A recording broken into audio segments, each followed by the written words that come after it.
Aikido doesn't translate easily into words, and that's not a flaw. That's a good thing. Let me explain. First of all, the body understands before the brain understands words. So we have sensation in Aikido, we have touch, and sensation precedes explanation. You can say to the child, the stove is hot, don't touch the stove. And then they say, ah, okay, got it. It's a concept to them. But we all know the other side. If they do touch the stove, whew, it's immediate. The understanding is immediate. So sensation is actually a more efficient teacher. It's more expedient, that's for sure. And it's very direct. Movement is also very direct. It's a very direct teacher. Sometimes it's good to have some words in our mind, but I find that the best way to do it is to move and move and move at the dojo. Don't talk. I know a lot of people don't like to hear that.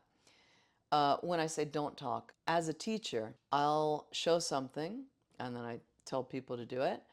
And then if they're doing it wrong, I come over and I show it. I throw them so that they can feel the right way to do it. Many times it doesn't sink in. I still don't see them take the correction. I do it again, again, again. And then finally, I'll use some words. But hey, sorry to interrupt the video, but some of you have been asking how you can get a copy of my book, The Teacher. The book includes a wide range of topics, including from horseback riding to Budo, the Japan experience and returning home, building intuition, attracting new students to Aikido, Aikido and nonviolence, leading by example, women in Aikido, arrogance, saying no to homogenization in Aikido, Aikido and distance teaching, body alignment, and more and more. So if you haven't purchased a copy of the book and you would like to, just head to leah-suzuki.com/book or use the link in the YouTube description below. It's available in English and it's even available in Italian, actually. That's just on Amazon. And the book has, let me show you a little bit of this book. A photo of me when I first started. Can you see it? Is it showing up? Some photos of my teacher, Takeda Shihan. My first teacher, Bill Gleason Sensei in Boston. And some of you might recognize that's Gary Small Sensei taking Ukemi there. More casual setting with myself and Takeda Shihan back in the 80s, hence the crazy hair. Another one of my favorite photos of Takeda Shihan. One of my favorite photos of Yamaguchi Sensei. And there I am teaching a seminar at my dojo in Hollywood. Just a regular photo shoot, actually, from a regular class. Teaching in Hollywood Dojo. Oh, wow. My friend Brandon Ishisaka Sensei, I believe that's me training with his daughter, who now I think is like 16 years old. Anyway, she's super cute, huh?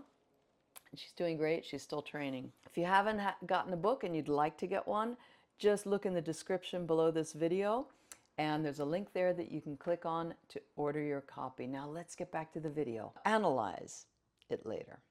I'll use the words very sparsely. So, get lower. And I want them to keep going. I don't want them to stop to say, oh, get lower, I see, like this. No, if I say get lower, keep moving, keep doing the technique, but now get lower. And sometimes they go, what do you mean get lower? I go, and then I'll say, bend your knees, or bend your knees more. Most people think they're bending their knees. So, by the way, if there's a teacher listening to this, I find that using the word more or even more is really kind of a kind way to give commands or instructions to your students. Most students, especially when we're tired, we think that we're bending our knees, but maybe our knees are like this, right? They're not bent at all, but we think that they're bent. And then you can say, bend your knees, and it can sound kind of gruff. If you say, oh, bend your knees even more, it kind of gives them the credit for like thinking that they're trying, but it tells them to do it more. So when I say don't talk, I mean don't analyze. and don't stop the movement for the sake of talking. When I train with somebody, I try not to talk at all because there's one teacher in the room. I have misguided my training partner enough times to realize that I might be misunderstanding what the teacher is delivering to us as well. So I try my best to just shut up and train when I'm training with somebody. And I try to make my Ukemi as genuine as possible so that my training partner feels stuck if they're not doing it right and feels the ease of movement if they are doing it right. So instead of talking, I just try to take the most genuine Ukemi that I possibly can. Also, when we try to explain something about Aikido, we often turn off our sensors. We don't see as sharply or as deeply, and we don't feel as deeply and accurately as when we're not talking and analyzing. So analytical thinking can really dull our other senses for that moment. The brain is busy talking, forming sentences. So the analysis interrupts the flow, it interrupts the feeling, sensing from your partner, what they're doing and how they're doing it. And then we get too complex and the simplicity is lost, the simplicity of the movement. If you've been watching my videos, you've probably noticed that I sometimes use Shoto, or short sword. I find that it helps students drop their shoulders, stop pushing, and really feel the technique. Right now, I have a limited number of these Suzuki signature Shoto available. They're made in Japan from premium Japanese white oak. They're engraved with my signature, and they're really beautifully balanced.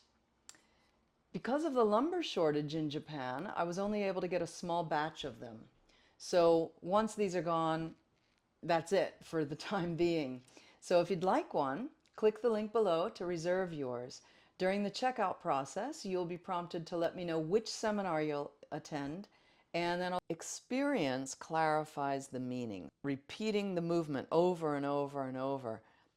After a while, it becomes clear. And then the next step after it becoming clear is it just becomes like a reflex. You know, when your reflex is tested, when the doctor hits your knee and your foot shoots up, is that clear to you? No, it's nothing. It just does it. So we want our Aikido to be the same. We want to refine our movement, and then we want it to become like a reflex.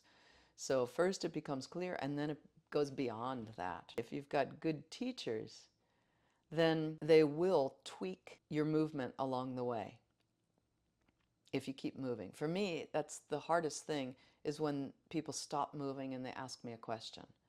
It's like, well, I have to see it. Let's not talk theory here. Keep moving and I'll give you the most important tweak that you need right now, right? So that's sort of my pet peeve when people stop moving. By the way, a quick plug here. If you do want to train with me in person, I've got a couple of seminars coming up at my Los Angeles dojo. Registration is already open for the one. That's at the end of May. And registration will be opening, I think it's April 15th for the other one, the camp. We're having a 5-day camp in July.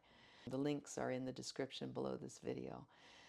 But anyway, again, if we get up into our analytical mind, then that takes away from our progress. And if we simply repeat movement and continue to tweak it as we repeat it, this is the key. And this will take us to really good technique and smooth technique, and it'll help us avoid repetitive movement injuries. In conclusion, in the case of some things, feeling them can be so valuable. Even if they can be explained, you get more value from feeling them. Let's train together. Let's feel how we do techniques and the subtleties. If you do want to train with me, my next seminar will be at the end of May in Los Angeles. I'll be teaching with Ikeda Shihan, Bruno Gonzalez Sensei, and myself. That'll be at my dojo, May 28th through 31st. and registration is already open for that, as I said earlier. And then also I'll be teaching a 5-day camp. It'll be the 30th anniversary celebration of my organization, AKI USA. Very excited about that. I'll be the main instructor. There might be a couple other instructors for just a class or two here and there. That is July 15th through 19th, and registration for that opens April 15th. Then I'll be in Shanghai the final weekend of August. That'll be August 29th and 30th. And I'll also be in the UK and Ireland in June, going back and forth here in the timeline. Finally, I'll be making my annual Germany trip in September. First weekend of October, I'll be in Montana. Second weekend of October, I'll be at Redlands, California. So I hope you can join me somewhere. And in the meantime, I'll see you right here again next week. Bye-bye.